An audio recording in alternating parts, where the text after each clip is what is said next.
Salut tout le monde, bienvenue dans cette nouvelle vidéo. Aujourd'hui on va parler du flop série, donc un flop personnel, hein, voilà, il n'y a que mon avis qui compte. Voilà, donc je vais faire en sorte que la vidéo soit plus courte que la vidéo des séries que j'ai trouvé moyennes, hein, qui durent presque 2 heures. Donc voilà, que je viens de tourner, donc là je fais mon petit flop et après je tournerai mon petit top. Donc voilà. Je vais enregistrer mon écran et on va en parler tout de suite. Allez, hop, on est bon. Donc voilà, on va parler des séries que j'ai notées entre 0 et 4,75 sur 10, donc vraiment les séries qui pour moi étaient les moins bonnes de cette année. Alors j'en ai vu 42, je sais plus combien sont dans le flop, enfin dans le flop, les moyennes ou le top. Mais voilà, parce que là vous avez le flop des séries, vous allez avoir le flop film aussi cette semaine. La semaine prochaine, vous aurez les séries moyennes et les films moyens, pour ne pas délaisser les, tout ce qui est un peu mention honorable et tout ça. Voilà, vous aurez à la fois les mentions honorables et les mentions déshonorables dans les séries et films moyens. Et ensuite, on terminera avec les tops et les flops. Enfin, les top séries et top films. Voilà, comme ça, dans 2 semaines. Donc voilà. Donc, éléments qui vont jouer sur ma note. Donc il y a les acteurs et les actrices présents. Si j'aime les acteurs forcément ou les actrices, ça va augmenter un peu plus ma note. Si je les aime pas trop, bah forcément ça va un peu baisser ma note, ou du moins mon jugement va être différent. Bah, comme quand je les adore, ça va être différent. L'acting pour moi est important, même si je crois que j'ai pas vu tant de choses catastrophiques cette année, de toute façon on verra. Le scénario c'est très important, le développement de personnage très important, on va en reparler dans cette vidéo même. L'attente que j'ai sur un projet joue beaucoup, plus j'ai d'attente, plus je peux être déçu par des décisions. Bref, si j'ai pas d'attente, ça peut au contraire créer de la surprise. Voilà, bon, il n'y en aura pas forcément ici, mais dans le top, voilà. L'avis des autres peut beaucoup jouer, donc en gros, si une série est très encensée, je vais tendance à être beaucoup plus critique, parce que je vais me questionner sur qu'est-ce qui fait que telle série est méga encensée, et que finalement je me dis, ouais, c'est pas si justifié que ça, voilà, sur certaines séries. Et dans le cas inverse, quand certaines séries se font matraquer, bah, je vais me poser la question sur pourquoi elles se font autant matraquer la gueule. Et du coup, bah, des fois, je me dis, c'est pas si justifié que ça. Enfin bref, voilà, l'avis des autres compte souvent sur mon jugement aussi. Le genre du film ou de la série, alors ça compte beaucoup plus pour les films, parce que je regarde moins de séries dans des genres qui m'intéressent pas. Voilà. Dans les séries, je sais que je regarde beaucoup plus de séries dans le genre que j'aime bien, par la science-fiction, que je rajoute pas mal.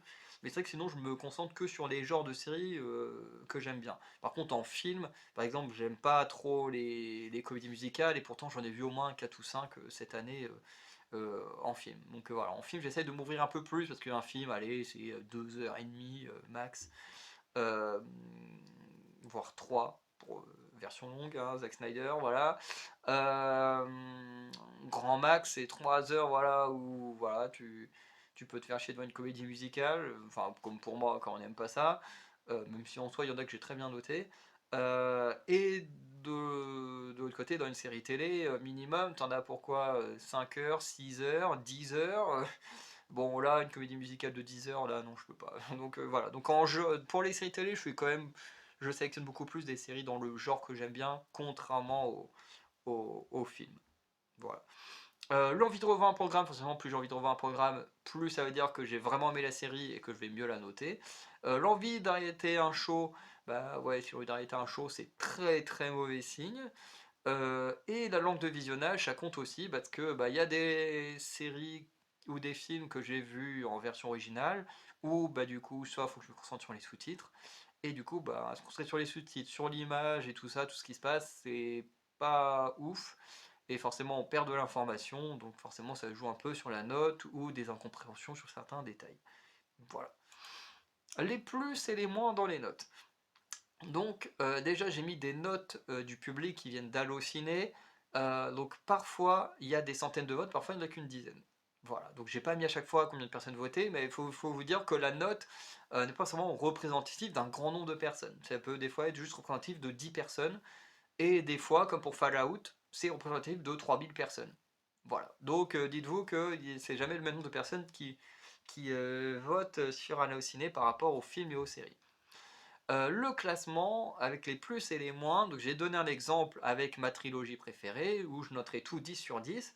Mais si dans ce 10 sur 10, il faudrait que je reclasse à l'intérieur quelque chose, et ben je ferai avec des plus et des moins. Voilà, pour moi, ma trilogie Seigneur des Anneaux, pour moi les deux tours c'est du 10 plus plus, Retour du Roi du 10 plus, et à côté de l'anneau 10 moins. Alors j'ai mis 10 moins pour éviter juste de faire du plus, plus, plus, plus, plus, plus. Voilà, juste histoire de donner un exemple un peu pas mal. Voilà. Donc on commence avec à la 9e place, qui est La Palma, qui en plus est l'une des dernières séries que j'ai regardées, donc qui est de 4,5 sur 10 pour moi, 2,6 sur 5 pour le public, donc ça fait quoi, du 5,2. Ouais, on est à peu près d'accord que c'est plutôt moyen. Donc produit par Netflix, réalisé par Casper Burfend, avec Anders Basmo Christensen qui joue Frédéric, Ingrid Bolso-Berdal qui joue Jennifer, Thea Sophie Loch Ness qui joue Marie Egdal, ou encore Torbjörn Har qu'on a déjà vu dans les 2 premières saisons de Viking, qui joue Jens Övdal. Donc qui est un drame de 4 épisodes que j'ai vu en VF sur Netflix et qui est du coup une série norvégienne. D'ailleurs très déçu parce que en général, les trucs nordiques que j'ai vus étaient vraiment pas mal. Le jour, j'étais un peu déçu. Donc, le synopsis, c'est une famille norvégienne en vacances venue célébrer les fêtes de Noël sur l'île de la Palma aux îles Canaries. Elle se retrouve prise au piège lorsque des géologues découvrant des signes d'éruption volcanique de la Cumbre Vieja, pouvant alors conduire à l'effondrement de l'île et ainsi provoquer la catastrophe naturelle la plus meurtrière de la planète. Voilà, donc ça c'est un peu l'histoire de la Palma. Donc effectivement, c'est une famille norvégienne qu'on suit qui part fêter ses vacances à la Palma, donc qui est un vrai lieu en tout cas.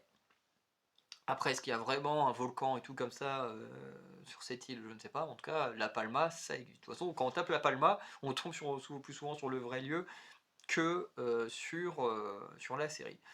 Donc, c'est une série qui m'a déçu déjà parce que je m'attendais à quelque chose d'excellent, enfin pas d'excellent, mais je m'attendais à quelque chose de mieux venant des pays nordiques, surtout de la Norvège. Je veux dire, enfin j'ai vu des films qui étaient mieux, donc j'ai plus forcément allé parce qu'il y avait une comédie que j'avais, enfin pas une comédie romantique que j'avais vue qui était excellente. J'ai vu des films finnois, danois et tout qui étaient géniaux. Et là, j'ai pas compris, c'était pas ouf. C'est pas mauvais non plus, mais c'est pas ouf. Parce qu'en gros, tu suis juste une famille, voilà, qui est sur cette île. Et en fait, on promet une sorte de série catastrophe. Et en fait, la catastrophe arrive que vers la fin de l'épisode 3, voire même quasiment entièrement l'épisode 4. Voilà, voilà. Ouais, je crois que ça commence fin d'épisode 3. Et ensuite, on a vraiment le gros truc, épisode 4. Et, euh, Et en soi, c'est beau à regarder, genre vraiment, comme vous savez, un volcan qui va en éruption, ça peut provoquer des tsunamis à cause des plaques tectoniques qui bougent, et du coup, bah voilà, ça peut, sur ceux qui sont en bord de mer, ou, enfin proches du moins de la mer, créer du tsunami. Et c'est pour ça que c'est un des trucs les plus meurtriers. Et en vrai, le tsunami est plutôt stylé à regarder, il est vraiment incroyable quand t'as l'avion qui se fait prendre dans le tsunami, c'est hyper violent et c'est cool à voir. Bon après quand tu vois le petit bateau là qui roule, enfin qui est sur l'eau là et que t'as le tsunami qui le poursuit, bon au bout d'un moment c'est tellement long que ça en devient un peu ridicule malheureusement. Mais voilà, après il y a des trucs que j'ai trouvé sympa, en fait ce que je trouvais sympa c'est plus la réaction des gens où bon bah là il y a une catastrophe, c'est chacun pour sa gueule, voilà, on essaye tous de survivre de la manière qu'on peut. Voilà, il y en a qui vont voler des bagnoles pour aller sur les quais, essayer de choper un bateau. Il y en a qui vont même menacer, même quelqu'un qui se fait tuer par balle pour choper un bateau dans une crique. Bref, les gens ils deviennent fous, ils sont prêts à tout pour survivre quoi. Mais le problème, c'est que bah, c'est pas toujours très cohérent. Comme je vous dis, le bateau qui se fait poursuivre par le tsunami et qui va beaucoup plus vite que le tsunami, alors que c'est un tout petit bateau de merde, bon. J'ai dit, voilà. Bon, pareil, des gens là qui sont en train de grimper une colline, t'as le tsunami qui est censé arriver sur eux. Ben, du coup, on essaie de faire croire qu'ils sont morts, en fait, non. Et du coup, tu dis, mais en fait, le tsunami, il est passé ou pas? Enfin, tu comprends pas comment ils ont pu survivre et tout. Enfin, bref, il y a des trucs qui vont pas. Et c'est dommage que la série en elle-même avait l'air d'avoir du potentiel. En plus, moi qui déteste les films catastrophes, j'avais vraiment envie de donner sa chance à cette série-là. Et finalement, ça a juste été une grosse déception. Et voilà. Après, c'était pas mauvais, hein, c'est pour ça que c'est que à la dernière place du flop, parce que c'est sauvable. En vrai, c'est sauvable. Il y a vraiment des bonnes idées. Voilà, le personnage de Torbjörn Har, voilà, qui déjoue les règles, parce que lui, il est je crois, à l'ambassade en Norvège, ou ouais, je crois que lui, il est en Norvège, et en fait, il envoie des infos à sa sœur pour qu'elle puisse s'enfuir de la Palma, voilà, et tout, et ils ont une décision où ils sont en mode bon bah tant pis on laisse les gens crever mais la famille d'abord et tout, enfin bref, il y a des choses en fait sur le comportement humain que je trouve vraiment très bon, et après c'est tout le reste, l'exécution qui est pas si bonne, et j'ai presque envie de dire Netflix quoi. Voilà. Donc en huitième position, Knuckles, 4,25 sur 10 que j'ai noté, 3 sur 5 pour le public, donc ça fait une sorte de 6 sur 10. Pareil, un peu trop bien noté pour ce que c'est. Produit par Paramount+, donc réalisé par John Whittington et Toby Asher, avec Idris Elba qui joue enfin, qui fait la voix de Knuckles, ou encore Adam Pally qui joue Wade Whipple, donc le sorte d'équipier, l'humain avec qui se retrouve Knuckles. Euh, c'est une série d'action, aventure, comédie et familiale en 6 épisodes que j'ai vu en VO, en streaming, donc c'est la seule série ou même programme de toute ma vie, en dehors du catch, que j'ai vu en VO. Voilà. Si on compte que film, série, documentaire, c'est la première fois que je regarde un programme entièrement en VO. Et en vrai, j'ai plutôt saisi un peu les tenants aboutissants de la série, et c'était plutôt cool, parce que la série est tellement simple que même quelqu'un comme moi qui est moyen en anglais peut comprendre ce qui se passe. Bref, donc on est sur une série américaine, et Knuckles, le synopsis, hein, Knuckles doit former malgré lui le shérif adjoint Wade Whipple, qui est dur à entraîner.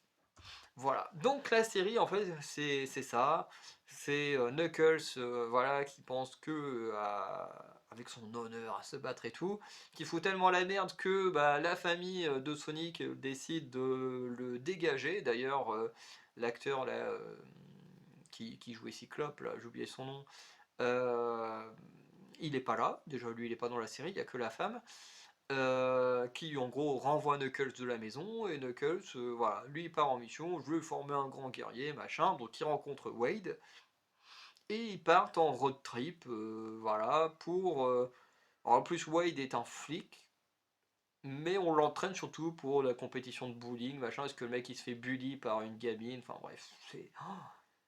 Et ouais, c'est pas ouf. À côté de ça, t'as des méchants qui veulent choper Knuckles pour utiliser ces poils là pour utiliser de l'énergie et tout ça, créer des armes et tout. Enfin bref. Après tu dis pourquoi Knuckles et pas Sonic ou Tails? Bon, bah parce que c'est la série Knuckles, quoi, voilà. Hein, voilà, t'as trois extraterrestres sur ta planète, mais non, forcément, on s'intéresse qu'à Knuckles parce que bah, c'est sa série, tout simplement. Voilà. Bon, série qui ridiculise totalement le FBI, hein, voilà, la sœur de Wade est insupportable, hein, il représente le FBI. D'ailleurs, c'est peut-être la seule agent du FBI qui, même chez elle, s'habille avec un pull FBI. Voilà, j'ai jamais vu ça de ma vie. Bref. Et en vrai, j'ai envie de dire, les scènes d'action sont pas mal. S'il faut retenir du bon, les scènes d'action sont pas mal. J'ai envie de la noter un peu. Si j'ai noté autant, c'est aussi parce que bah, c'est la première fois que je regarde une série en VO sans sous-titres, et que j'ai réussi à comprendre plus ou moins tout ce qui se passait. Et du coup, bah, c'est trop cool hein, pour moi. Et voilà. Mais à côté de ça, c'est pas ouf. En plus, quand après coup, on a vu Sonic. Alors j'ai vu Sonic 3. C'est vrai que j'ai toujours pas, au moment où j'enregistre, j'ai toujours pas fait le montage de la vidéo et pas encore mis en ligne. Mais bon, j'ai vu Sonic 3. Et que tu te rends compte qu'en fait, bah, la série télé, en fait, elle sert à rien. elle sert à rien à part ramener des thunes, hein, faut le dire, elle est là que pour ramener des thunes, parce que la série n'a aucun impact sur le film. Et d'ailleurs, dans le film, Wade, il apparaît quelques minutes, juste pour qu'on nous dise, ah bah c'est Wade qui a l'émeraude mer. Sauf que dans la série télé, à zéro moment on parle de l'émeraude mer, à zéro moment on voit Knuckles donner l'émeraude mer, c'est vraiment un truc à chier dans le scénario de Sonic 3, juste pour justifier l'apparence de Wade. Voilà. Ou pour jouer avec les attentes, où je pense que des gens auraient préféré qu'à la place de Wade, on ait Amy, ou peut-être un perso comme ça à la place.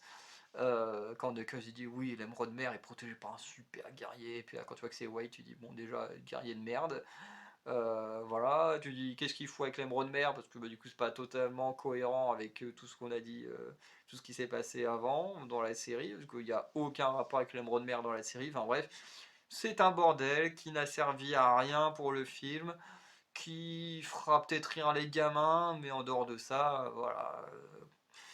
En fait, c'est le genre de problème, on verra avec certains films ou tout ça, c'est qu'en fait, les studios oublient que Sonic c'est pas un programme créé en 2020 ou dans les années 2010. C'est pas un programme de gosses. Enfin, peut-être que les jeux, il y a forcément des gosses qui ont joué. Moi-même, le premier, quand j'avais moins de 10 ans, je jouais à Sonic sur la Sega. Mais ce que je veux dire, c'est que les jeux sont anciens. Et que bah, les tout premiers fans de la première heure de Sonic, pour une grande partie, sont des gens qui, comme moi, sont même plus vieux que moi. Moi, j'ai 29 ans et je pense que la plupart des fans de Sonic sont plus vieux que moi. Et ça, c'est un gros problème avec pas mal de franchises. On en reparlera avec le film des Thunderman ou ce genre de choses. C'est que les sociétés de production oublient que le public de base, fans de certaines licences, ont grandi. Et oui, les fans de Sonic, de base, on n'a pas 10 ans. Hein, moi j'aurais presque 30. Et ceux qui ont connu Sonic encore avant moi doivent peut-être avoir 40, 50 ans. Euh, c'est pas le genre de choses qu'ils ont envie de voir. Donc voilà, ça c'est un gros problème, c'est que les sociétés de production oublient totalement que les fans de la première heure n'ont pas 10 ans, qui sont vieillis, bien vieilli sans vouloir être méchant. Voilà. Donc voilà, moi ça me dérange un peu. Attends, depuis tard, je me bats avec mes cheveux. Mais bon voilà, Knuckles c'était sympa sans plus. Voilà. À la septième position, on a Star Wars Skeleton Crew. Alors au moment où je parle, j'ai vu que les 6 ou 7 premiers épisodes, parce que bah, le prochain il sort mercredi, et puis bon, je crois que le dernier c'est peut-être la semaine pro. Parce que, en fait, je crois que la série va peut-être se terminer en même temps que sortira cette vidéo, ou la semaine juste avant. En tout cas, au moment où j'enregistre, la série n'est pas encore terminée, parce qu'il y a un épisode par semaine, voilà. Mais je l'ai quand même noté pour ce qu'on est pour l'instant 4 sur 10, hein. Je pense pas que ça va s'améliorer avec le dernier ou les deux derniers épisodes, bref. Le public l'a noté 3,1 sur 5, il fait un 6,2, je trouve que c'est peut-être un peu trop, bref. Produit par Disney+, réalisé par John Watts et plein de gens, donc voilà. Avec du coup Ravi Cabo Conyers qui joue Wim, Ryan Kiera Armstrong qui joue Fern, Kiriana Crater qui joue KB, Robert Timothy Smith qui joue Neil, ou encore Jude Law qui joue Jodna Nawood ou Dash Zentin ou encore Silvo, parce que le gars il a plein de noms. Qui est de la science-fiction aventure récit initiatique en 8 épisodes, donc que j'ai vu en VF sur Disney+, et que je suis encore actuellement en train de voir, puisque au moment où j'enregistre, je ne l'ai pas fini, qui est une série américaine. Un groupe de 4 enfants nommés Fern, KB, Wim et Neil, perdus dans l'univers à bord d'un vaisseau pirate, essayent de retrouver la route de leur planète natale, At-Atin. La série, en soi, est pas mauvaise. D'ailleurs, je crois que je l'ai même noté aussi bien, parce qu'à côté, il y a The Acolyte. Voilà. Parce que je trouve quand même que Skeleton Crew, c'est pas la série, la meilleure série que j'ai vue, hein, voilà. Mais c'est vrai que face à, quand même, déjà, face à The Acolyte, déjà, on passe un meilleur moment. Voilà. Même si j'avoue que j'ai des questions en tête, hein. Voilà, il y en a une si vous pouvez m'y répondre. Maintenant, est-ce qu'il. Qui peut allumer un sable laser? Bref, dites-moi, qui peut allumer un sable laser? Est-ce qu'un simple gamin qui ne maîtrise pas la force peut allumer un sable laser? Ou est-ce qu'il n'y a que les gens qui ont la force qui peuvent utiliser un sable laser? Bref, dites-moi, parce que c'est une question que je me pose depuis presque un mois. C'est qui peut utiliser un sable laser, hein? Ça me trotte dans la tête depuis des semaines. Voilà, juste pour savoir si c'est incohérent que Wim puisse utiliser un sabre laser ou si en fait n'importe qui peut en utiliser, hein. Voilà, n'hésitez pas à me dire. Bref. En tout cas, la série, c'est ça. C'est que d'un côté, il y a des enfants voilà, qui vont pas trop respecter les règles de leur planète, une planète qui est cachée, qui du coup, en allant dans en fait, oui, mais ils pensent avoir trouvé un temple Jedi, parce qu'en fait, ils tombent sur un vaisseau pirate qui va les emmener n'importe où dans l'espace. Et en fait, ils vont se faire prisonniers, vous rencontrez Silvo, et quand il va comprendre qu'ils viennent de Hat-Hatin, il va se dire ouh, mais cette planète-là, elle est cachée, il y a l'air d'avoir un gros trésor. Qui est une fabrique de monnaie, voilà, comme dans la Casa des Papel. En gros, le but pour lui, en fait, c'est de manipuler les enfants pour les aider à rentrer à Atin et du coup bah, de se faire une tonne de fric là-bas. Voilà, et d'ailleurs, dernier épisode que j'ai vu, du coup, c'est Silvo qui se retrouve dans la fabrique de monnaie. Voilà, donc c'est pas forcément un spoil, parce que bon, la série je peux pas la spoiler parce que bah, elle est pas encore finie au moment où je parle. Enfin, si elle est finie, mais elle n'est pas encore diffusée en entier. Bref. Donc voilà. D'ailleurs j'ai oublié d'aller là. Et en soi, voilà, c'est pas si mauvais que ça. Alors forcément, on a des héros enfants, donc c'est clairement une série faite pour les enfants. Voilà, je pense qu'on était sur un film pour une série pour adultes. Je pense que voilà, un personnage comme Silver aurait pas hésité à buter les gamins dès qu'il en a eu l'occasion, quoi. Mais c'est vrai que là, bon bah voilà, il est juste où il peut, quoi, voilà. Je veux pas dire trop de choses pour ceux qui auraient pas vu, qui voudraient quand même tenter le coup. Mais voilà, en tout cas, moi, Skeleton Crew, c'est sympa, mais ça pourrait être mieux. J'ai hâte de voir quand même la suite, de voir ce qui va se passer avec les autres pirates, ce qui va se passer avec les enfants par rapport à Silvo et tout ça. Il y a quand même des petites choses, voilà, où j'ai quand même de l'attente. Si je note aussi Skeleton Crew mieux que The Acolyte, c'est aussi parce que, bon, déjà on a Jude Law, hein, Jude Law, moi je l'adore, mais surtout parmi les enfants, bon, les trois là, en vrai, ils sont pas si ouf que ça. Mais alors elle, donc il s'appelle Ryan Kera Armstrong, je trouve qu'elle a un très bon acting pour une gamine, hein, parce que elle doit avoir quoi, 15-16 ans. Donc pour une gamine, je trouve qu'elle a un très bon acting, surtout comparé aux autres, hein, je trouve qu'elle joue beaucoup mieux. Et en vrai, quand je regarde la série, la seule chose que je me dis de positif, c'est mais si elle est bien aidée dans sa carrière, qu'elle fait les bons choix de films ou de séries où travailler, elle peut plus tard exploser au grand écran une fois adulte. Enfin, même avant. Mais bon, le fait de jouer dans une série Star Wars, malheureusement, ça lui permet d'être vu, mais malheureusement pas pour une série qui sera forcément censée. Mais franchement, je vous dis, elle a un petit truc au niveau de l'acting, et je pense que elle peut avoir une bonne carrière au cinéma si elle fait les bons choix. Donc j'avais aussi envie de donner de la force hein, à ça, parce que bon, bah, les enfants acteurs, c'est pas simple, hein, ils ont des créneaux contrairement aux adultes pour jouer, donc c'est pas évident de jouer avec des enfants. En plus, les enfants, bah, c'est pas forcément ceux qui ont un acting incroyable. Et du coup, bah, moi, j'avais envie de donner quelques points en plus à cette actrice comparé à ce qu'on voit dans The Acolyte. Voilà.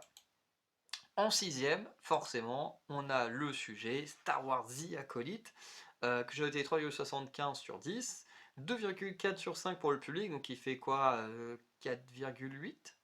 Donc c'est quand même un peu mieux noté que moi, mais quand même en dessous de la moyenne. Enfin, moi je suis. Attends, non, moi je suis au-dessus de la. Non. Putain, j'étais en train de garder ma note comme si elle était sur 5. Je me disais, attends, mais en fait, moi je me suis mis au-dessus de la moyenne, c'est pas possible. Non. J'avais oublié que j'étais sur 10 moi. Donc, produit par Disney, réalisé par Leslie Headland, avec Amanda Stenberg, donc V qui joue Verocha, Osha, et Mehome, donc Annie Seiya, que nom de famille prend les deux, ou encore Lee Jung-jae, donc qui était dans Squid Game, enfin qui est toujours dans Squid Game, et qui joue Sol. Donc c'est une série de science-fiction et thriller en 8 épisodes, qu'on a vu en VF sur, enfin que j'ai vu en VF sur Disney+, qui est une série américaine. Donc, le synopsis le voici, 87 ans avant les événements de Star Wars épisode 1, La menace fantôme, donc premier film de mon enfance, à l'époque de la Haute République, plusieurs Jedi sont mystérieusement assassinés, cela pourrait bien être le signe de la résurgence du côté obscur. Bref. Euh, c'est un film, enfin une série sur laquelle je vais écrire une petite fiche parce que j'ai fait une vidéo dessus, hein, voilà, n'hésitez pas à continuer de la commenter parce que c'est ma vidéo la plus commentée de toutes mes chaînes, même si bon, c'est juste des fans de Star Wars qui se tapent sur la gueule parce que bah oui, encore une fois, Star Wars est l'une des licences avec les fans les plus toxiques, hein, et je suis un grand fan de Seigneur des Anneaux, et je le dis moi-même, le Seigneur des Anneaux est aussi une fandom très toxique, tout comme Harry Potter dont je suis un très grand fan, bref. Voilà, je crache pas sur Star Wars, je préfère le dire aussi que mes grosses licences préférées sont également très toxiques, hein. Ça veut pas dire que tout le monde l'est, hein, voilà, je veux aussi vous mentionner que sur cette vidéo, il y a aussi des fans de Star Wars qui m'ont très très bien accueilli et tout ça pour mes premières vidéos sur du Star Wars, alors que ça fait très longtemps voilà, que j'ai vu cet univers. Et, euh, et voilà. Mais il faut quand même reconnaître qu'une majorité est quand même méga toxique. Bref. En tout cas, la série déjà est décevante. Déjà, elle est décevante même avant de commencer. Où voilà, on a plus l'aspect politique du casting que l'histoire qui est mise en avant pendant les conventions. Voilà, il y avait une convention où ils étaient juste fiers de dire voilà, on va avoir une actrice noire, une femme en personnage principal. Bon, déjà, techniquement, il y a déjà Ahsoka juste avant. Mais bon, je crois qu'Ahsoka n'était pas encore sortie au moment où The Acolyte était en production. Donc voilà, ils étaient en train de se la péter. Bon, on va avoir une femme badass en héroïne, vraiment à cracher sur le reste de Star Wars en mode il n'y en a pas dans le reste. Bon, voilà. Et déjà, tu te dis, quand ça commence comme ça, qu'on te vend ta série sur ton casting et non sur ton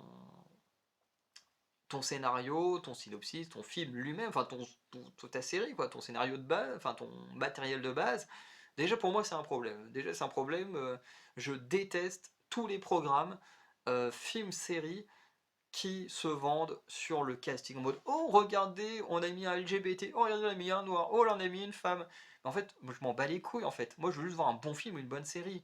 Mettez-moi ce que vous voulez, qui vous voulez, je m'en bats les couilles. Tant que le programme est bon, je m'en fous, je m'en fous. Voilà, il y a même des programmes entre guillemets woke que j'ai défendus, où j'ai été cassé de la gueule à des gens sur Facebook parce que je trouvais que leur réaction était débile. Donc moi j'en ai rien à foutre, si c'est bien fait, je m'en bats les couilles que vous ayez une femme badass, que ce soit un noir, que ce soit n'importe qui, un LGBT, je m'en fous. Moi tout ce que je veux quand je regarde un film ou une série, que ce soit bien écrit et qu'il y ait du développement de personnage. C'est tout ce que je demande. Mais vendre un film là-dessus, ça me dégoûte. Ça me dégoûte. Quand tu regardes certains producteurs en mode ah regardez notre série, notre héroïne elle est lesbienne ou je sais pas quoi, je me fais mais je m'en bats les couilles en vrai. Je vais pas regarder le film ou la série juste parce que l'acteur ou l'actrice est de tel bord ou est de telle couleur ou m'en fous, m'en fous. Et en vrai, ça donne moins envie, au final, de regarder un programme quand il se vend comme ça, que tous ceux qui se basent juste sur eux-mêmes, en fait, le produit de base. Voilà. Donc déjà, Star Wars The Acolyte, déjà, a très très mal commencé pour moi, avant même que ça soit sorti. Après, quand c'est sorti, effectivement, j'avais vu que la série se faisait casser la gueule de partout. Après, moi, je connais pas plus que ça l'univers Star Wars, donc d'une certaine manière, j'ai passé un bon moment. Voilà, faut quand même le dire, même si je crache dessus, c'était pas non plus. Contrairement à d'autres séries qu'on va voir juste après, je suis pas spécialement ennuyé. Voilà, la série est plutôt bien rythmée, je trouve. Voilà. Bon, t'as quand même une série où tous les blancs sont méchants et tous les noirs sont gentils. Bon, ça, c'est quand même un peu abusé, quoi. Voilà, hein, parce que vraiment, quand vous regardez la série, même sur les deux mères là, qui gèrent les jumelles, celle qui est la moins cool des deux, voilà, c'est forcément la blanche, hein, voilà. Et puis tous les autres persos qui sont méchants, le méchant même principal, forcément c'est que des blancs. Bon, déjà tu dis, on est mal barré avec cette série. Et oui, forcément ça me dérange quand il n'y a pas de nuance. Faut de la nuance, hein. Tous les blancs ne sont pas méchants, tous les noirs ne sont pas gentils, enfin voilà, tous les hommes ne sont pas méchants, toutes les femmes ne sont pas gentilles, enfin bref, tout est beaucoup plus nuancé dans la société, donc ce serait bien de le faire aussi dans vos films et vos séries, plutôt que de vous faire vos trucs politiques dégueulasses, voilà, dont seuls quelques débiles ont vraiment intéressent vraiment, quoi. La majorité ont juste envie de voir un bon film ou une bonne série, quoi. Voilà. Et du coup, Star Wars The Acolyte, hein, voilà, c'est vraiment tous ces trucs dégueulasses hein, qui gâchent. En fait, c'est tous ces trucs-là qui gâchent la série parce que en termes de divertissement, moi j'ai été diverti. J'y comprenais rien, mais j'étais diverti, hein, faut le dire. Parce que la série, là où Skeleton Crew fonctionne mieux, c'est que Skeleton Crew, au moins on comprend ce qui se passe, on comprend les enjeux et tout. Ici, tu comprends pas toujours tout. Et surtout, la série s'appelle Star Wars The Acolyte. Et en fait, j'ai compris ce qu'était un acolyte dans les commentaires de ma vidéo. Et ça, c'est pas normal. Alors, c'est très cool de la part de la personne qui m'a donné, qui m'a dit c'était quoi un acolyte, hein, mais c'est pas normal. Tu fais une série qui s'appelle The Acolyte et t'es pas capable d'expliquer comme il faut c'est quoi un acolyte. C'est quand même grave. C'est quand même grave. C'est comme si, je sais pas, tu faisais un film qui s'appelait Harry Potter et les Horcruxes et que tu étais incapable d'expliquer c'était quoi les Horcruxes. Bien sûr, le film n'existe pas, mais pour donner un ordre d'idée. Là, c'est pareil. Et pourtant, l'explication est très simple. Putain, moi, quand on m'a dit ça dans mes commentaires, je me dis, mais quoi? C'est aussi simple que ça? Ils sont incapables de l'expliquer comme il faut dans la série, mais pourquoi? Enfin bref. Et bon, après, pour les fans de Star Wars, ceux qui connaissent l'histoire, il doit sûrement y avoir des trucs hein, qui doivent peut-être pas être accord avec le reste. Enfin bref. En tout cas, c'était pas ouf. Hein. En tout cas, je regarderai pas à nouveau cette série. Surtout pour tous les trucs politiques dégueulasses qu'il y a dedans. On passe à la cinquième production avec Rêve Productions. Donc que j'ai noté 3,5 sur 5. Le public là, a mis quasiment la même note mais sur 5. Moi je l'ai mis sur 10. Donc eux ça fait quoi? Du 7,4. Beaucoup trop élevé pour moi.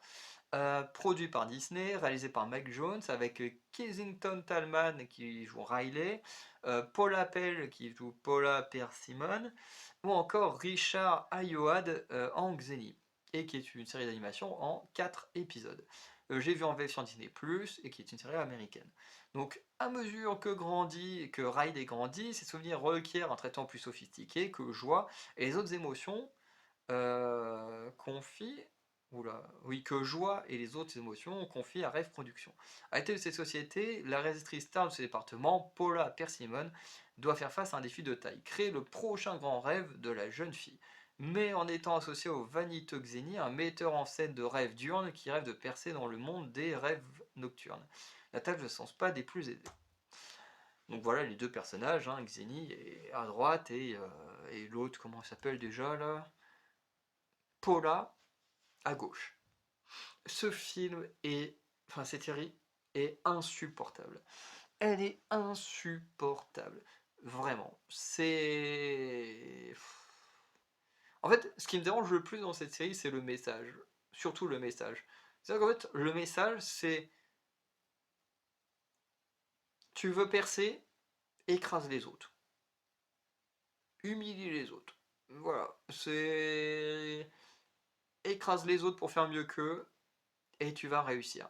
Vraiment, à part à la toute fin où forcément le personnage principal de Paula va changer, va s'associer, machin, mais moi le perso il m'a saoulé, il est d'une arrogance. Et je veux dire, ça c'est fait pour les gamins, c'est fait pour les gamins, et pour les gamins on leur dit, tiens regarde ce qui est cool, hein, c'est de bully les autres, c'est d'être con avec les autres pour être meilleur qu'eux, enfin, je dis mais quoi? Alors oui, il y a le petit message de fin en mode ah non, au final, le travail d'équipe c'est forcément mieux, machin. Mais c'est trop tard, c'est trop tard. T'as 4 épisodes, t'en as 3 où t'as juste une meuf qui a une tête à claque, qui est imbuable avec tout le monde, qui a réussi un succès, qui se croit meilleur que tout le monde. Alors oui, il y a sûrement une métaphore du cinéma, mais moi j'en ai rien à foutre. La série elle m'a saoulé. Le message autour du personnage, je veux dire, tout ce qu'on voit, c'est un personnage méga arrogant qui écrase tout le monde et où t'as l'impression en fait que c'est cool d'écraser tout le monde quoi. Parce que c'est vraiment comme ça qu'on te le montre. Et bah non, c'est pas cool en fait d'écraser les autres. Et ouais, enfin bref, j'ai pas du tout kiffé. L'idée de base pourtant était bon. Parce qu'effectivement, on fait tous des rêves qu'on garde en mémoire ou qu'on perd en mémoire. Donc l'idée de travailler là-dessus, avec ce groupe qui gère les rêves, voilà, qu'après ils peuvent stocker, du coup tu t'en souviens, ou qu'ils peuvent supprimer, du coup tu t'en souviens pas. En vrai, je trouve l'exemple, enfin l'idée, en fait, l'idée de base est incroyable, mais ils ont pas su faire un truc bien dessus, et honnêtement, c'est décevant. Mais après, il y a aussi le fait que vice versa, de base, je suis pas fan. De base, je trouve que vice versa c'est très moyen. Alors faire une série télé avec un perso comme ça, bah, pour moi, c'est encore pire. Voilà. Quatrième place des pires séries de l'année, La Cage, que j'ai été 3,25 sur 10. Donc 2,8 pour le public, donc ça fait du 5,4, donc un peu plus de la moyenne. Produit par Netflix, réalisé par Frank Gastambide et David Crespin, avec Melvin Boomer qui joue Taylor, The Outsider Keita, Frank Gastambide qui joue Boss, ou encore Bosch qui joue Ibrahim Ibarra, donc un peu le rival de Keita. C'est du drame et du sport en 5 épisodes, donc que j'ai vu en VF parce que c'est une série française. D'ailleurs, j'aurais dû mettre vu en VO sur Netflix, euh, parce que bah, la VF, c'est la VO. VO, c'est-à-dire version originale. Bon, version originale qui, la plupart du temps, est la version anglaise. Là, la VO, c'est du coup la version française. Donc, voilà. Donc le synopsis, un jeune combattant de MMA aspirant à devenir professionnel lutte pour attirer l'attention, mais un combat inattendu le propulse soudainement sous les projecteurs, le menant à affronter un adversaire redoutable. La cage. Pourquoi j'ai détesté ça? Bah déjà parce qu'il n'y a rien qui va, déjà les acteurs sont pas si fous que ça, à part le héros encore, il s'en sort. Franck Gastambide est nul à chier comme héros, hein. Enfin comme acteur, hein, voilà, hein, ses expressions c'est quasiment que ça. Voilà, c'est quasiment tout ce qu'il sait faire comme expression, c'est nul à chier. Le mec il se met réalisateur et acteur principal, enfin quasiment acteur principal. Le mec il a les chevilles et le melon, c'est incroyable. Alors qu'il est pas bon du tout.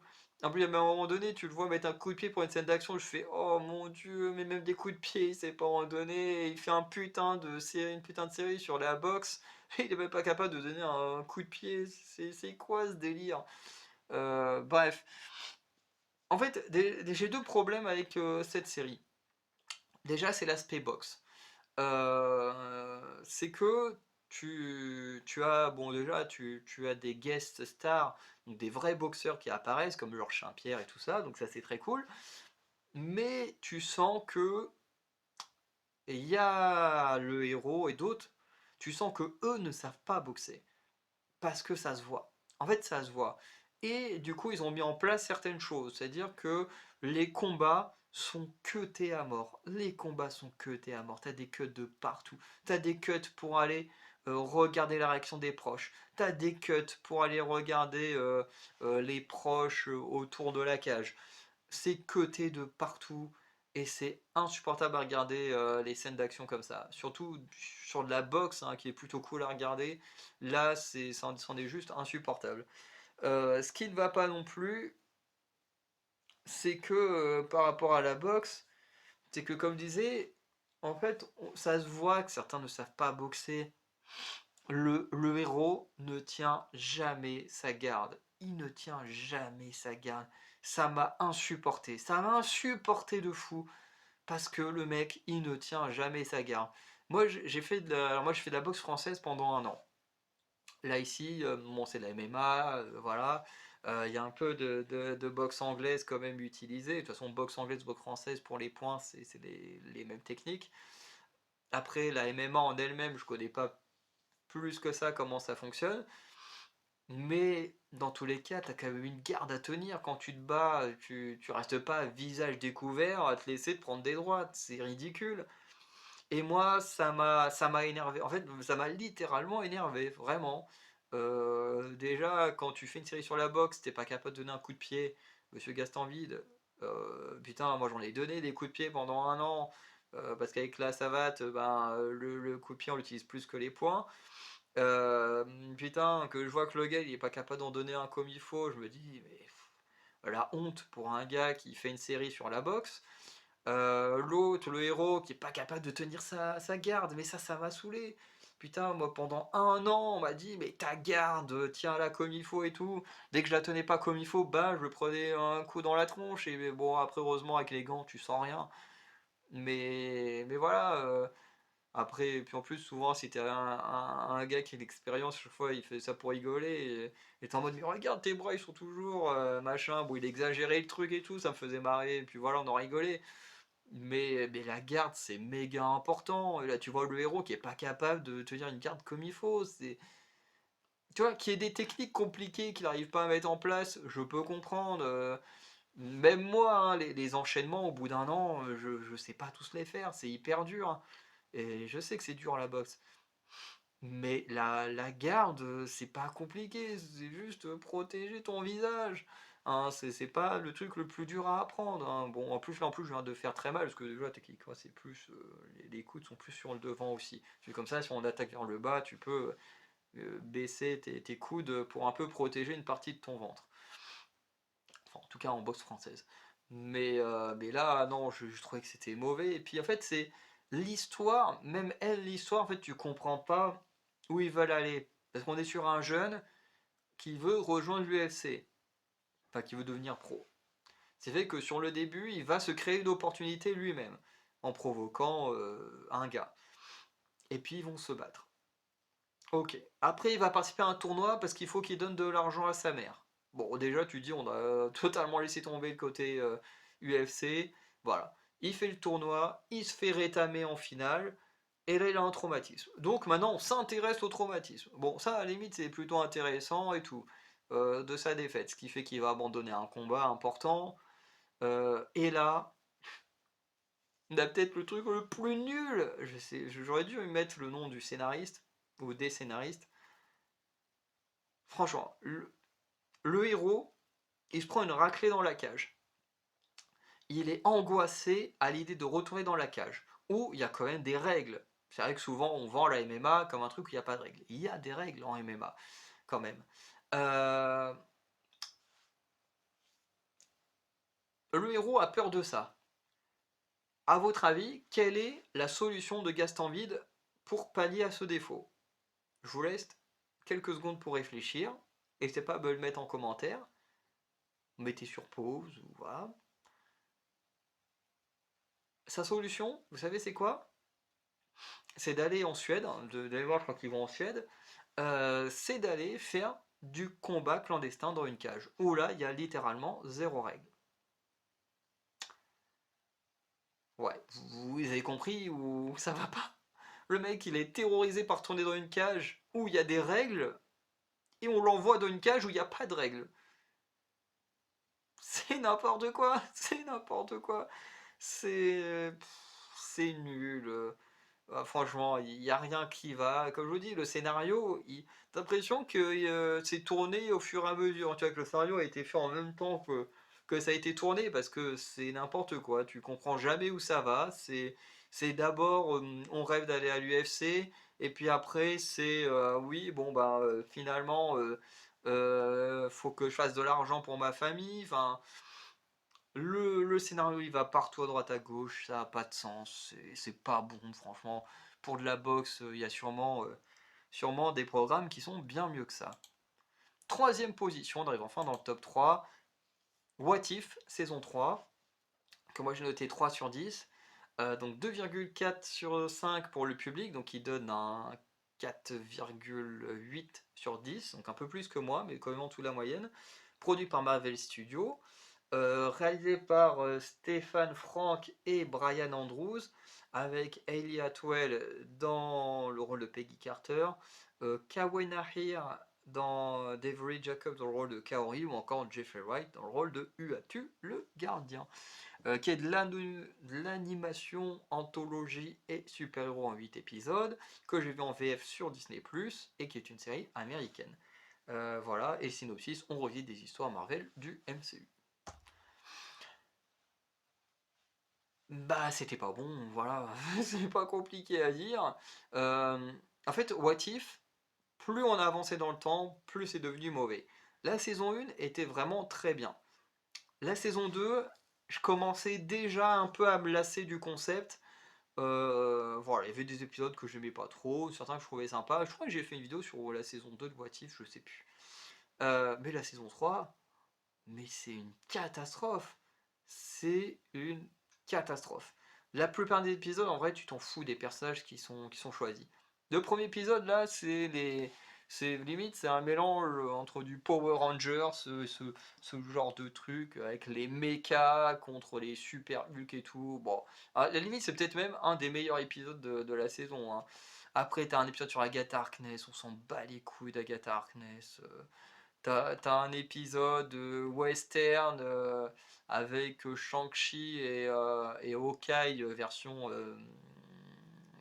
Kate Bishop. C'était sympa sans plus. Qu'est-ce qu'il y a eu d'autre? L'épisode sur Riri Williams, il est pas bon. Les deux derniers épisodes, là, où il faut aller sauver le gardien et du coup, il demande à Ultron de les aider et tout.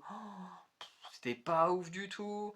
L'épisode avec Howard le canard, c'était nul aussi. Enfin bref, les persos, quasiment tous les persos qui ont une histoire sur eux, tu t'en bats les couilles. À la limite, l'épisode entre Bucky et le soldat enfin le garde rouge était plutôt sympa. Et en plus, t'as des incohérences. T'as quand même un moment donné où le garde appelle Bucky le loup blanc, qui est le surnom que Bucky y possède après avoir fait sa retraite au Wakanda. Donc bien après ce qui se passe dans cet épisode du What If. Donc techniquement, on lui donne un surnom qu'il ne possède pas encore. Du coup, en tout cas, qu'il n'aura jamais possédé, puisqu'il n'a été que le soldat de l'hiver à ce moment-là. Donc déjà, petite incohérence ici. Pareil avec Tornade, Tornade qui apparaît d'un coup comme ça dans le What If, et qui apparaît comme si elle avait toujours été là. Vraiment, quand elle parle avec Léo, t'as l'impression qu'elle est là depuis le début, alors qu'en fait, non. Alors qu'en fait, non, en fait, c'est hyper incohérent. On la ramène là, on fait comme si elle a toujours été là, mais non. Au moins, les autres personnages ont eu un épisode d'introduction. Peggy Carter, elle a eu ses épisodes dans la saison 1 et 2. Kaori, elle a eu son épisode dans la saison 2, qui en plus était pour moi un des pires épisodes de la saison 2. Bah du coup, la meuf chelou, bah du coup c'est la fille de Howard, et je sais plus comment s'appelle l'autre, de Thor. Bah du coup, elle a son épisode d'introduction dans la saison 3, et t'as Tornade qui sort de nulle part. Voilà. Donc, en plus, quand on te présente Tornade dans la bande-annonce, tu t'attends à voir d'autres X-Men. En fait, non, t'as juste Tornade, quoi, c'est tout. Bref, c'est vraiment pas ouf la saison 3. En fait, le truc, c'est qu'on se base sur les épisodes de la dernière phase, sauf que la dernière phase, bah, en fait, elle est pas ouf. Donc, en fait, bah, What If, on s'en retrouve impacté forcément. Voilà. Donc, en espérant que la suite chez Marvel sera meilleure. Surtout qu'il y a Daredevil que j'attends avec beaucoup, beaucoup d'impatience. En numéro 2, Avatar, le dernier bête de l'air. 2,5 sur 10. 3,9 sur 5 pour le public, je comprends pas. Ça fait quoi ça? Ça fait 7,8. Ouais, c'est ça, 7,8 sur 10. Je comprends pas cette note.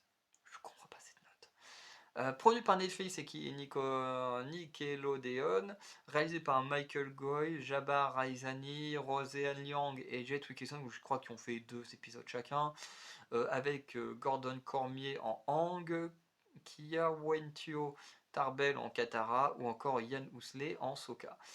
Qui est une série d'action, aventure, fantasy et comédie dramatique en 8 épisodes, que j'ai vu en VF sur Netflix, qui est une série américaine. Donc le synopsis un peu long, mais voilà. Les nations de l'eau, de la terre, du feu et de l'air vivaient autrefois en harmonie et l'avatar, maître des 4 éléments, garantissait la paix entre elles. Mais tout a changé lorsque la nation du feu attaquait et décimait les nomades de l'air dans une première manœuvre de conquête du monde. Alors que l'incarnation actuelle de l'avatar tarde à émerger, le monde perd espoir. Cependant, l'espérance renaît comme une lumière dans la nuit lorsque Aang, un jeune nomade de l'air et le dernier représentant de son peuple, sort de son sommeil pour revendiquer sa place légitime de nouvel avatar. Accompagné par ses nouveaux amis Sokka et Katara, un frère et une sœur membres de la tribu de l'eau du pôle sud, Aang se lance dans une quête où se mêlent le fantastique et l'action. Il lui faut sauver le monde et repousser la terrifiante offensive du seigneur du feu Ozai, une mission d'autant plus difficile que le prince héritier Zuko est bien décidé à les capturer, lui et ses amis. Mais il pourra compter sur l'aide de nombreux alliés et personnages hauts en couleur rencontrés au cours de leurs aventures. C'était très long à lire. Avatar les derniers mètres de l'air, pour moi c'est une des pires séries de l'année. Sûrement meilleure que le film hein, qui a existé. Mais voilà, il y a 2 choses qui m'ont dérangé. Déjà, c'est, comme je disais, pour moi, il y a une chose qui est importante, c'est qu'un personnage se développe avec le temps dans une histoire. Aang ne développe jamais. Il est exactement le même au début et à la fin de la série. Et en fait, il n'apprend quasiment rien. C'est-à-dire que il se retrouve face à des dangers, les autres règlent les projets à sa, les dangers à sa place. Entre un ancien avatar qui prend possession, voilà, ou les autres qui vont l'aider. Et en fait, il n'arrive à rien. S'il est censé sauver le monde, il n'arrive à rien de lui-même. Il a tout le temps besoin d'être aidé par des gens plus forts que lui. Donc déjà, sur des capacités, des trucs comme ça, il n'évolue absolument pas. En termes de personnage, il évolue pas, hein, toujours aussi naïf, aussi con à la fin de la série. Donc bon, déjà, moi, ça m'a saoulé. La série en elle-même, elle est trop enfantine, elle est trop chiante à regarder, franchement, voilà. J'ai failli abandonner, voilà. Quand je dis que avoir envie d'abandonner une série, c'est très mauvais signe, Avatar, c'est la seule série où j'ai eu envie d'abandonner. Vraiment. Comme j'avais commencé à faire des vidéos, je me suis forcé à continuer pour les vidéos, mais j'en pouvais plus. J'en pouvais plus, c'était une torture. Au bout d'un moment, c'était une torture, tellement j'en pouvais plus de cette série. Alors, c'est beau, mais c'est tout en fait. Le reste, ça va pas. Euh, Bref, j'ai fait des vidéos, vous pourrez aller checker avec la fiche que je vais vous mettre, mais pour moi, il n'y a rien qui va dans cette série. Euh, Autre chose, oui, forcément qui fait que j'ai moins aimé, c'est que forcément, j'ai failli abandonner, et également les incohérences. Et oui, parce que je vais juste prendre l'exemple du royaume de la Terre, mais déjà là, il y a 2 incohérences, enfin, il y a une incohérence, parce qu'en gros, on nous fait un épisode en 2 parties. Euh, Ang, il nous dit, j'ai un très bon ami qui vit ici, machin et tout. On apprend dans l'épisode suivant que cet ami, c'est le roi. Voilà, c'est un ami d'enfance, et comme lui, il a été congelé, le roi, lui, il a vieilli, machin. Donc bref. Dans l'épisode 1, concernant les épisodes sur le royaume de la Terre, hein, c'est pas forcément l'épisode 1, mais vous comprenez, entre les deux, le premier épisode entre les deux, on essaye de déjouer un complot, on se comprend qu'il va y avoir un attentat ou un truc du genre, et on nous fait comprendre que voilà, faut sauver le sorte d'alchimiste ou je sais pas quoi, parce que bah, il va avoir les bombes avec lui, enfin l'objet de l'attentat avec lui. Et du coup, ils essayent de le sauver et tout ça, alors que le but c'est justement de faire exploser le truc en présence du roi. Et c'est uniquement dans l'épisode d'après où on nous dit en fait, ouais, bah en fait le roi c'est le pote de Hang. Il y a quand même une tentative de meurtre sur lui dans l'épisode précédent. Et on nous dit ça que dans l'épisode d'après, une fois qu'il a été sauvé. Ce qui veut dire qu'en fait, Hang, il vient, il sait qui est son ami, il sait que c'est le roi, mais à zéro moment, quand faut déjouer le plan d'attentat, on nous met du suspense là-dessus. Genre, on s'en bat les couilles. C'est quand même le roi, on s'en bat les couilles, et c'est que l'épisode d'après, on nous dit ah, mais en fait, le roi là, c'est ce fameux ami de Hang. C'est-à-dire, mais va te faire foutre. Mais va te faire foutre. C'était dans l'épisode d'avant que vous auriez dû nous le dire. En plus, ça aurait donné de la tension au fait de devoir le sauver. Là, non, que dalle. Enfin, c'est hyper mal écrit, franchement, c'est nul. C'est d'un nul, voilà. Et quand mon frère me dit, ouais, mais le dessin animé en termes de développement, machin, c'est plutôt cohérent, et tout, je fais, ouais, bah alors le dessin animé, c'est qu'il doit pas être si ouf que ça, hein. Si c'est aussi chiant en termes de narration, je suis désolé, hein, mais c'est que le dessin animé, en tout cas, il est pas fait pour moi. On va donc passer à la pire série de l'année 2024 pour moi, Exploding Kitten. Exploding Kitten, j'ai mis 1 sur 10, 3,7 sur 5 pour le public. À nouveau, ça fait du 6,4, 7,4. Je sais pas, c'est les enfants qui ont voté ou quoi? Putain, produit par Netflix, réalisé par Mac Judge et Greg Daniels, avec Tom Ellis dans le rôle de Dieu, ou encore Sachir Zamata dans le rôle de Devil Cat. Animation 9 épisodes, VF, enfin vu en VF sur Netflix, série américaine. Le conflit entre le paradis et l'enfer se poursuit sur Terre quand Dieu et Satan sont envoyés dans le corps de chats domestiques grassouillés. Je vais chercher un petit truc.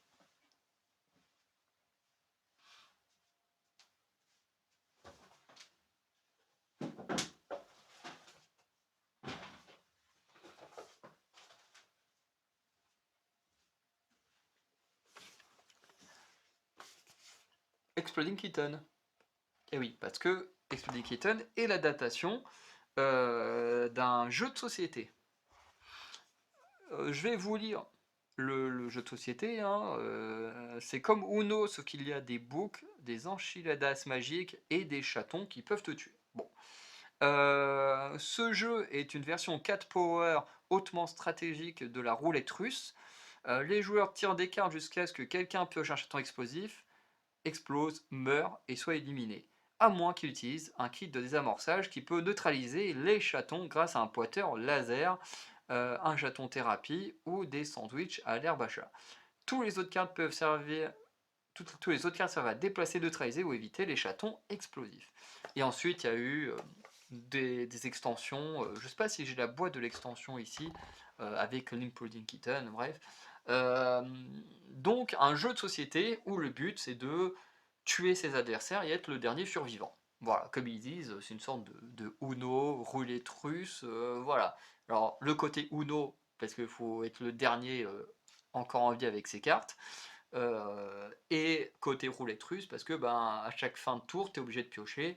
Et bon, bah, tu as un hasard où tu peux tirer un, un Exploding Kitten. Bon, le truc, c'est qu'en général, tout le monde a eu un kit de désamorçage, mais avec le temps, bon, bah, voilà. Enfin, en fait, le truc, c'est que quand tu prends un Exploding Kitten et que tu as un kit de désamorçage, tu remets le kit de désamorçage où tu veux.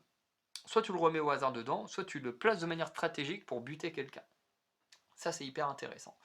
Et après, par contre, si tu te reprends un Exploding Kitten dans la gueule, mais que là, tu n'as plus de kit de désamorçage, bon bah là, l'Exploding Kitten, tu ne le remets pas dans la pioche.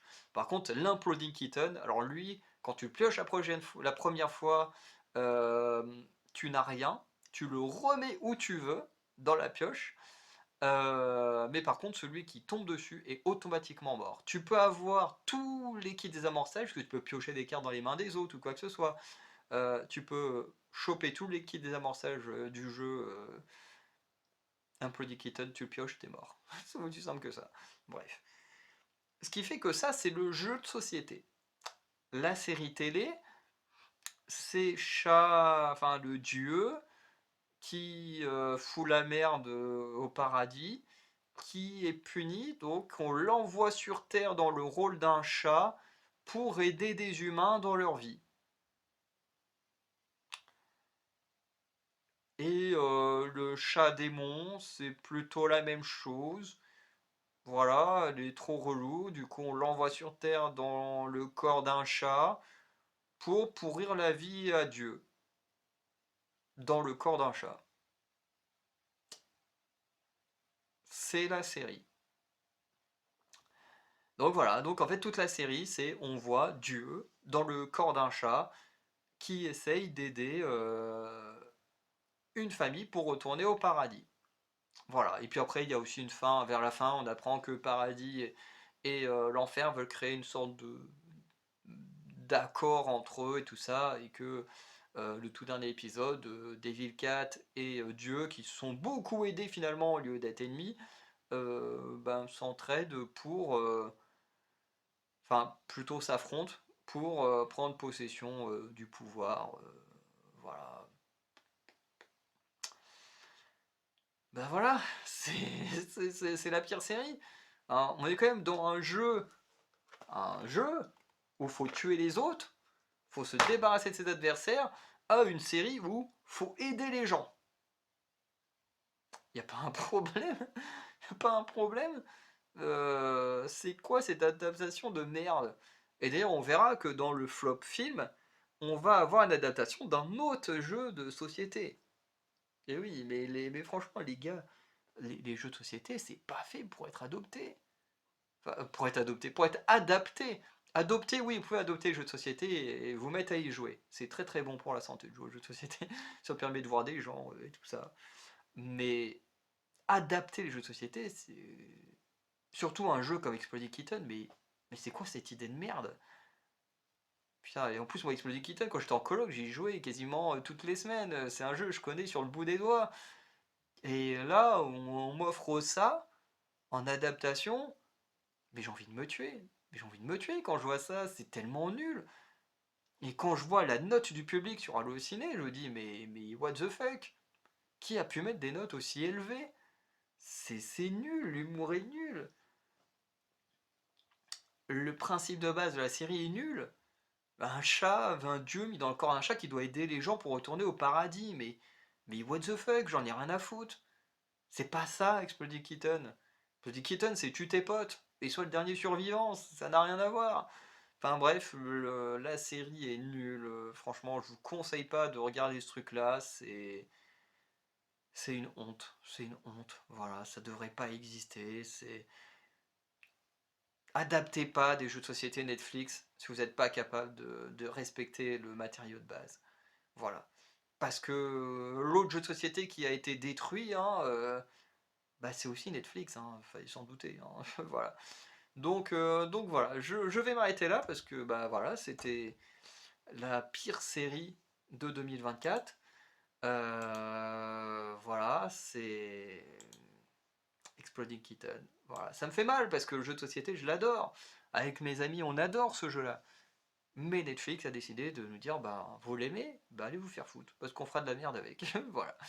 Voilà, n'hésitez pas à liker, à vous abonner, à partager la vidéo, à me dire en commentaire ce que vous avez pensé des séries que j'ai mis dans le flop, encore une fois qui est très personnel. Si ici vous avez des séries que vous avez aimées, bah voilà, c'est très bien pour vous. En tout cas moi j'ai pas aimé ce qu'il y a là. Et la semaine prochaine, vous aurez une vidéo sur les séries que j'ai trouvées moyennes, dont vous aurez 3 ou 4 films trois films, trois séries qui auraient pu être dans cette vidéo, mais qui n'étaient pas suffisamment mauvais pour être dans cette vidéo. Et dans 2 semaines, vous aurez les meilleures séries de l'année 2024, selon moi, selon mes goûts. Voilà. Sinon, n'hésitez pas à laisser un petit nom sur Twitch pour nous aider à améliorer nos projets. Et sinon, c'est une bonne journée, de bonne soirée. Je vous dis à très bientôt pour de nouvelles vidéos. Ciao tout le monde.